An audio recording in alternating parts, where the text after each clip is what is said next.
সমুদ্র সৈকত কুয়াকাটা ঘুরতে বের হয়েছি। বীজের কত সুন্দর অপরূপ দৃশ্য, চারপাশে নৌকা। তাই সবাইকে দেখার আমন্ত্রণ।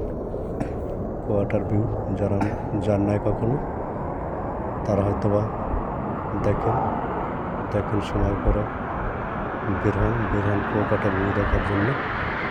নতুন নতুন ভিউ, খুব সুন্দর পরিবেশ, বীজে খুব ঢেউ আছে, অনেক সুন্দর লাগছে। ভিউ এত সুন্দর যে যা বলার মতো না। রৌদ্র হইলেও সমস্যা নেই, বাট ভিউ দেখতে খুব মজা লাগে। সমুদ্রের ঢেউ গর্জন শুনতে অনেক ভালো লাগে। শত শত মানুষের ছিল। আমি নতুন একটা ভিডিও তৈরি করলাম। বাতাস প্রকৃতি, কত সুন্দর ভিউ, অনেক সুন্দর ভিউ।